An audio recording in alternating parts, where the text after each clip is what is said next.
ছয়জনকৈ মন্ত্ৰী ইতিমধ্যে বিটিআৰত দায়িত্ব দিয়া হৈছে। এই ক্ষেত্ৰত কি ক'ব? এইটো আলোচনা কৰিয়ে কৰা হৈছে। কিছুমান মন্ত্ৰী আৰু কিছুমান MLA আমাৰ অঞ্চলত আহিব।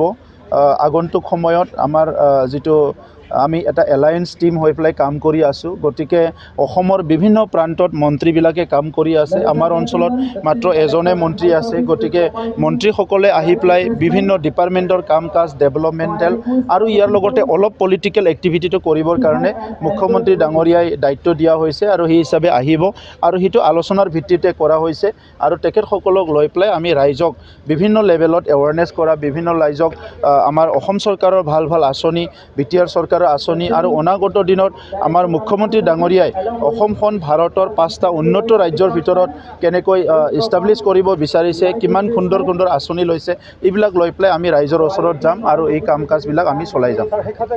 বিটিআৰৰ ৰাজনীতিত এটা কথা উল্লেখ আছে যে বিটিআৰত UPPL আৰু BJPৰ মাজত এক ভাল শীতল সংঘাত চলাৰ এটা বাতৰি প্ৰকাশ পাইছে। হয়, এইটো প্ৰকাশ কৰিছে কাৰণে পাইছে। মিডিয়াৰ কোনোবাই মানে প্ৰকাশ কৰিবলৈ ইচ্ছা কৰিছে, সেইটোতো আমি কি সহায় কৰিম। প্ৰকাশ মানে সেইটো নহয়, বহুত নিউজ ওলাই থাকে ইয়াত। গতিকে কোনোবাই মিডিয়াই যদি নিউজ এটা প্ৰকাশ কৰি দিয়ে, সেইটোতো আমি ধৰিব নোৱাৰোঁ, কাৰণ মিডিয়াটো আমাৰ হাতত নাই। গতিকে প্ৰকাশটো বিভিন্ন ধৰণত হয়। প্ৰকাশটো কৰি থাকক, আমাৰ কামটো আমি কৰি যাই থাকিম। আমাৰ লক্ষ্যটো হৈছে বিটিআৰ অঞ্চলত শান্তি থাকিব লাগে, চবে নিৰাপত্তা পাব লাগে, উন্নয়নটো ডাবল স্পীডত হ'ব লাগে আৰু কেন্দ্ৰীয় চৰকাৰ ৰাজ্য চৰকাৰ আঁচনিবিলাক সম্পূৰ্ণ ৰূপায়ণ হ'ব লাগে। এই অঞ্চলত যাতে কোনো কাৰণত হত্যা হিংসা নহয়, এই কথাবিলাক আমি লক্ষ্য ৰাখি কাম কৰি আছোঁ। আৰু এটা কথা আপোনালোকৰ আগত স্পষ্ট কৰিব বিচাৰিছোঁ, এভেকশ্যনক লৈ পেলাই বিভিন্ন কথা ওলাই আছে। হাইকোৰ্টে কিছুমান নিৰ্দেশ মাজে মাজে দিয়ে, কিন্তু আমাৰ তৰফৰ পৰা আমি স্পষ্ট কৰিব বিচাৰিছোঁ, বিটিআৰ অঞ্চলত যিখিনি জেনুইন যিখিনি লোক আছে, কোনো এটা জেনুইন লোক, জেনুইন পৰিয়াল, যাৰ নেকি আইনগতভাৱে যিসকলে আজি মাটিৰ অধিকাৰ পোৱাৰ যোগ্য আছে, যিসকলে ইয়াৰ বনাফাইড চিটিজেন হয়, কোনো এজনে মাটি বাৰীক লৈ পেলাই ভয় কৰিব লগা নাই। সিটোক লৈ পেলাই কেতিয়াবা যেতিয়া হাইকোৰ্টে কিবা নিৰ্দেশ দিয়ে, সুপ্ৰিম কোৰ্টে নিৰ্দেশ দিয়ে, বিভিন্ন কাম কাজবিলাক হৈ থাকে। কিন্তু আমাৰ চৰকাৰৰ কমিটমেণ্ট আছে যে আমি মেক্সিমাম মানুহকে ভূমিৰ অধিকাৰ দিবলৈ গৈ আছোঁ আৰু প্ৰায় 2.5 বছৰত আমি 1.5 বছৰহে কাম কৰিছোঁ। ইয়াতে আমি 42,000 পৰিয়ালৰ মানে ভূমিৰ সমস্যা সমাধান কৰিছোঁ। বাকীখিনি সমস্যাও আমি সমাধান কৰিবলৈ আগবাঢ়ি আছোঁ।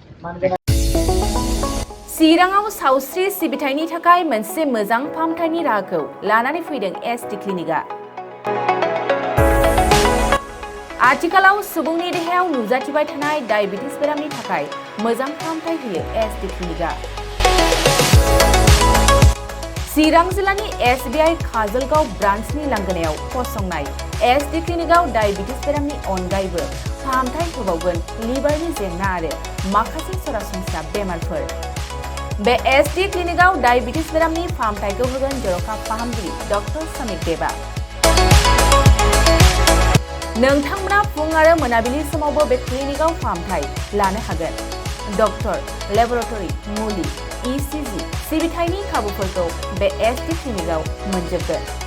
जुदि SD क्लिनिकआव रायजो राजाफ्रा गाव गावनि देहायारि जेंनाखौ फाहामथाय लानोबा नैबे मबाइल नम्बर 7002293924 एबा 9954687226 आव थोंजों मुं थिसननो हागोन।